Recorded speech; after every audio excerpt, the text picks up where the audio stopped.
Hey, everybody. Happy Friday. I hope you enjoyed the dramatic new shorter countdown that we're trying out. I'm State Senator Mallory McMorrow. Welcome to Meet Up with Mallory. This is a virtual coffee hour, although today it's a bottle of water. So we do this every week that the Senate is in session and sometimes at other points to give you an update on what is going on in the state of Michigan, what is going on in your state capitol and the legislature, share some good news from around our district, and then we open it up for live Q&A. Some of you may have learned about this from some of these flyers that we've been going around in the community with. I was out yesterday chatting with some people. So hello if you are new.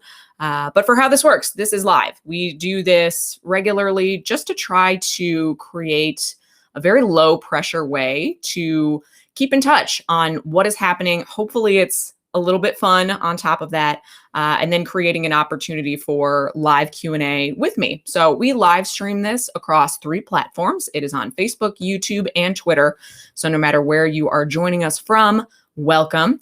And when we get to the Q&A portion, and if you have a question that you want to ask, we utilize the comment section of each platform and it funnels it all to us and we can see your questions or comments. So if you do have a question or a comment, please make sure you type your name, if that is not obvious from your username, what city you represent or are in, and then you can go ahead with your question. I will bring Liz from my team on to moderate that portion. We were pretty light last week. We didn't have any questions, but if you've got any burning questions, fire away. So we will go ahead and get started. I want to share my screen with you. First up, you may have seen some news that was pretty scary to see the email or see the announcement. If you are in Beaumont's territory, which is our largest employer here in the district and where I delivered NOAA back in January, Beaumont sent out an email, an announcement asking anybody who is considering going to the ER to consider other options. And right off the bat, I received this email and was like, that is really scary. It noted that the ERs at all of Beaumont's locations are basically full. And right away, there was a lot of comments and questions about, is this an influx of COVID patients? What are we going to do? Is it safe? So we checked in with Beaumont. We reached out and learned that they are, like basically every business around the state, facing a staffing shortage right now, and that they have seen an influx of patients who are coming to the ER as a first resort, and a lot of people who don't necessarily need to go to the ER. So it's really kind of spreading the resources within the hospital thin. They have a little over 200 COVID patients right now, which has been pretty stable from what we heard with Beaumont. So there has not been a huge influx of COVID patients, but there is an influx of a lot of other people with things that can be treated otherwise. So they put up this graphic that we wanted to share for things that you should absolutely call or go to the ER for. So wheezing, shortness of breath, difficulty breathing, if you have chest pain, displaced or opened wounds or fractures, dizziness or fainting, sudden numbness or weakness, bleeding that cannot be stopped. And this is a side note. I was hit with a garage door once on my head, and that is a very bloody injury to have. And I still have a scar up there from that. So that is a good reason to go to the ER. If you have a sudden inability to see, walk, or move, abdominal pain, coughing or vomiting blood, confusion or changes in your mental health status, fever with convulsions, a severe headache or head injury, or blood or urine or bloody diarrhea. And we are just doing a lot of TMI healthcare sharing right off the bat. Early in my pregnancy, I did have some bleeding that was concerning. A lot of women, especially in the first trimester, do miscarry. And that was a reason that I went to the ER right away and was very pleased that everything turned out okay. But those are all reasons to go to the ER. Now, if you have mild shortness of breath, mild injuries, a cough, a cold, or a sore throat, mild rashes or skin irritation, fever or flu-like symptoms, or earaches, Beaumont is recommending that you call your doctor first, your primary care doctor, and if they are not open, if it's an evening or a weekend or an off hour, to visit an urgent care clinic. And there are urgent care clinics all throughout our district, not only of Beaumont's, but independent care clinics, clinics that are affiliated with DMC and other clinics. So they are open, available, and able to see you, and that will take a lot of the pressure off of the ER so that people who are having, extreme medical emergencies can get in. If you have one, that you can be seen in a timely fashion. So wanted to share that update with everybody, especially with how concerning that email was. And I'm sure if you saw it, you were probably concerned as well. Another thing that I want to add on the topic of Beaumont and our hospitals is Beaumont and, frankly, hospitals around our state are facing a severe blood shortage. So for people who do need procedures, do need blood work or blood transfers, there is a very, very real blood shortage, and we need your help. So we will share a link, but find the Red Cross of Southeast Michigan. And if you are vaccinated, that is a requirement to donate blood, and healthy, please make an appointment, get out. I'm going to check it out myself and see if I can get out and donate some blood, and help shore up the blood shortage and help all of our neighbors who are having procedures where they need blood transfers. Jumping into an update from the Capitol. We had a pretty light session week this week in Lansing, but there was a report, which is a good sign, that there is a budget agreement between the governor and the Republican majority leaders of both the House and the Senate. So if you don't know, in Michigan is currently in divided government, where the legislature is run by Republican leaders in both chambers, and we have a Democratic governor. And so negotiations can get tricky, especially in this divided climate. But as somebody who does not serve on the appropriations committees, there's really a small group that leads the budget negotiations, but we have regular communication with them throughout the year and make sure that our constituents' priorities are put in on a request list, that they go in, that we are considered as negotiations are coming down. So we are expected in the legislature to be voting on the state budget on Tuesday. So there's a tentative agreement between the leaders, the governor's office, and the House and the Senate leader, but it still has to come up for votes. We vote on the budget. It's typically a very, very long session day, so I will probably be packing a bag just in case if we're there for a long night, but we will be sure to share updates on the budget process after we vote it out. So the budget, the fiscal year ends at the end of September 30th, and then we need to have a new budget signed and in place by October 1st to prevent government shutdown, make sure we can keep the lights on and keep running. So that is what we will be working on Tuesday. Lastly, in an update from the Capitol, many of you may know that I have been working on legislation around mobility and electrification and EVs since taking office, so for 3 years now. I also serve on the Council of Future Mobility and Electrification, which is a state council that is comprised of one Republican and one Democratic member in both the House and the Senate, as well as industry leaders, researchers from across the state who have been meeting regularly to consider policy and proposals and plans to put forward to position our state to continue to lead in the mobility space. And that not only means electric vehicles and electrification, that is transit, that is multimodal transportation. So that's everything, thinking about buses and trains to cars to ride sharing to scooters to bikes. And that is work that we are considering. So in line with some of that work, the governor announced grants to accelerate mobility and EV investments in our state. This is a program that's run through the MEDC, and there were 4 or 5 companies, I believe, that received funding grants for projects to expand access. And I think one of the things that was really cool about this first round of grants, which is hopefully a signal of how our state is thinking about mobility, is that these grants covered projects that are expanding access to those who may have disabilities. So regardless of your physical ability, you can get to where you want to go. Also a grant for the Michigan Flyer bus service to make sure that there is sufficient public transit for people to get to and from the airport, DTW, as well as other companies in the EV and charging space. So really exciting, and we'll keep people posted there on more. All right, next up, we are going to jump back to sharing my screen so that we can talk about good news in the district.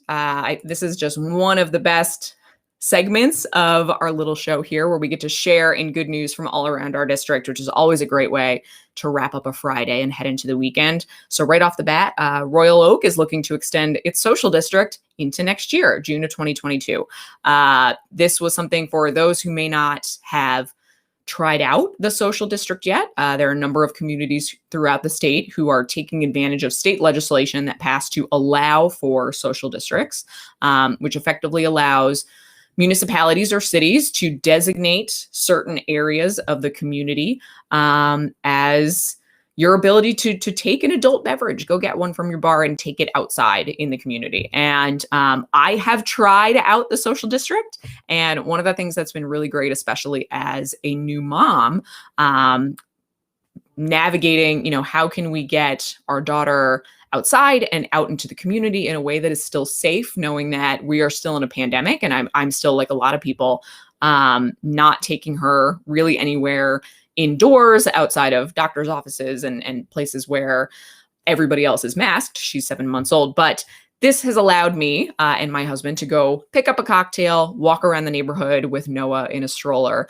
And it's been great. And I saw Royal Oak Eats is a Facebook group that brings together people to share their favorite restaurants and trade tips about things. They actually hosted an in real life meetup, taking Facebook out into the real world, where grabbed some drinks and walked around the community. So this is great. This is legislation that I was supporting in Lansing as well, to allow this, especially to give our restaurants and bars and communities a greater chance of making it safely through the pandemic, because we want to keep as many of our beloved small businesses open as possible. Next up, I love this, thinking about creative ways to get outside and stay safe. Smith Middle School partners with the PTO on an outdoor chair project. So this started as an idea to enable kids a little more freedom during lunchtime, allowing them to take their lunches outside and eat in small groups and get fresh air. The PTO enthusiastically agreed, and within 3 hours, think about that, within 3 hours, all 75 chairs that had been requested were purchased. So that's awesome. This is a community rallying behind a creative idea to give kids a place to sit and get outside. And hopefully this is something that just continues long after we are safely on the other side of a global pandemic. And thank you to that collaboration to make that happen. Last up on our good news this week, something a little bit different. A newly discovered frog species native to the Peruvian Amazonian region has been named after former Detroit Zoo curator of amphibians. And I'm sure I will butcher this Latin name for this frog, Alabates sigrene. We can drop it in the comments. But anyway, inspired by the curator's name. So the new species is named after Marcy Segrin, curator of amphibians for the Detroit Zoological Society and responsible for overseeing the Detroit Zoo's National Amphibian Conservation Center until her passing in 2016. So this is honoring her and leaving her legacy, even though she has sadly left us. Segrin also led the DZS's cooperative breeding efforts for many endangered amphibian species, helping to restore populations in wild habitats. So pretty cool, and something that we wanted to end on this week. And with that, I will stop sharing my screen and bring up Liz, our Director of Constituent Services and Outreach. Happy Friday, Liz. Hello. I actually added it into my title for once. So Fantastic. All right. So once again, reminder for everybody, we are now opening it up for Q&A. So if you have a question, no matter what platform you're on, make sure to type out your name if that's not already obvious from your username, what city you live in, and then go ahead and fire away with your questions. Liz will read them out loud. That way, no matter what platform you're on, you can hear the question, and then I will do my best to answer the question. yes, so we do have one question right now from Sharon on YouTube from Birmingham. Wants to know if Senator Bellino has any plans to move the bill regarding solar panels out of committee. Hi, Sharon. That is a great question. So a couple of things. First of all, it's Representative Bellino. And I know this is not a criticism of not knowing who is in what chamber. So bills are introduced in both the House and the Senate. Sometimes they move in one chamber. Sometimes they move in both. They have to go to the other chamber and get voted out before they can head to the governor, kind of bill making 101. So Representative Bellino serves over in the House, but we have had similar legislation in the Senate, actually. So last term, we had legislation up that was co-sponsored by Senator McBroom, who's a senator out of the Upper Peninsula, and Senator Irwin out of Ann Arbor, to remove the cap on solar panels in the state of Michigan. And for those who may be wondering, what the heck is this bill about?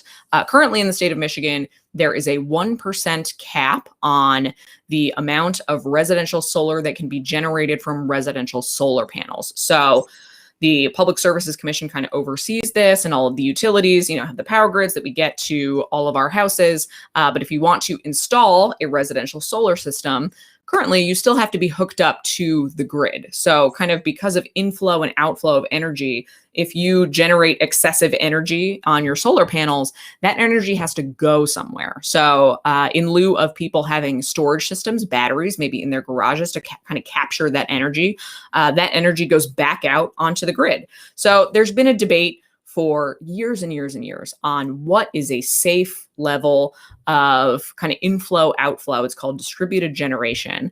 And currently the cap is at 1%. That is the strictest cap in the country. So across the country, there are states that range from 5%, 10%, or no cap at all. And we actually had this bill up to eliminate the cap last term. And it had bipartisan support, but it didn't end up moving. And Senator Lowers, who chairs the Senate Energy and Technology Committee that I serve on, commissioned a report from the MPSC that I think was supposed to hopefully give us some more information on, is there a rationale for this cap? What is a safe level? We reviewed the study this week in the Senate committee, and it was very theoretical, and it talked more about rate-making design. So how you kind of account for distributed generation inflow, outflow, how you charge people appropriately for the solar they generate, the solar they keep for themselves, the solar they send back out onto the grid, and the benefit that might provide versus the usage of the grid itself. So it didn't really talk about the cap, but my hope is that we really push this bill forward again, whether it is raising that limit or eliminating it. We've heard the MPSC in testimony say before that there isn't an engineering or safety reason for that 1% cap. And the debate that you'll hear between, solar providers and utilities right now is that it is about the cost shifting, you might hear, of the usage of the grid. So I think there's also a lot that may change too. I know a lot of solar providers are now not installing solar systems unless they have a battery backup, as that technology becomes more widespread and easily accessible. So it is a bill that I supported last term. I hope it comes up again. And I have had conversations with the chair in the Senate to encourage us to take a look at this, especially knowing the reliability issues that we've had on power here in Southeast Michigan and Metro Detroit, how important that is. So that's a long answer to say, hopefully soon, but we are working on it. And especially in the Senate, this had broad bipartisan support last time the bill was up. So my hope is that it will come up again. All right. Sharon just said thank you for the correction on the title of Representative Bellino. Oh, Sharon, no problem. And I just wanted to clarify, I do not expect anybody watching to know people's names or what chamber they serve in or what the committees they're on. I mean, this is wonky stuff. Like, if I didn't serve in this job every day, I think keeping up with everybody, especially with term limits and people change every 2 years, it's a lot to keep up on. So there are never any wrong questions, and I'm happy to take all of them. So anybody else, any questions this week? No questions this week, and I checked our submit your question form too, and no questions there. So none for right now. All right. So I know we got an email this week, and I wanted to address this. Somebody who tuned in last week, we didn't have any questions, who asked, if we were covering something up, if there was something that we weren't asking.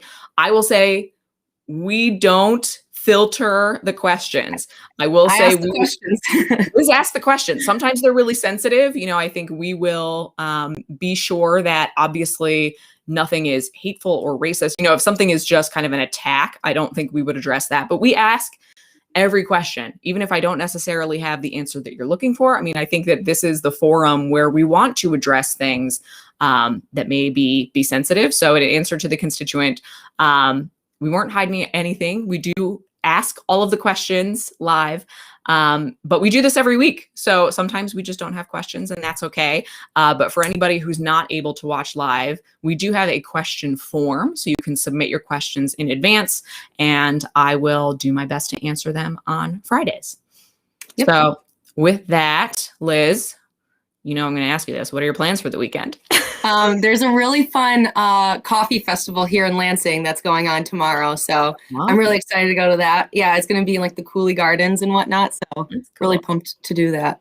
That sounds fun. I'm going to try to get outside with Noah. So yes. Anybody who's watching, I have a 7-month-old, and I am trying to get to every safe outdoor thing I can with her before the weather turns. So if you are a business that has a walk-up window, that is what I've been on the hunt for now, is places where I can take Noah, get a coffee, get a snack that's outside. Our favorite place to go in the mornings now has been Sabbath Coffee Roasters over in Clawson. So shout out to them. They have a walk-up window, and I bring Noah in her PJs, get a coffee. We sit on a bench, and she likes to yell at cars that go by. So absolutely. Sabbath has the coolest cups. They have like a little cap on them, but it's, plastic and reusable. So I just think they're so cool. We went there recently. So yeah, they're great small business in our district that opened right in the, kind of the worst of the pandemic. So we always like to support our small businesses, especially those who have good coffee and walk-up windows. So with that, I will leave everybody. I hope you have a great weekend. If you've enjoyed this, please tell your friends. We're trying to get more people to tune into these because, like I said, it's a really casual way to have an ongoing dialogue. And we will see you next time, hopefully with budget news that we will update you with.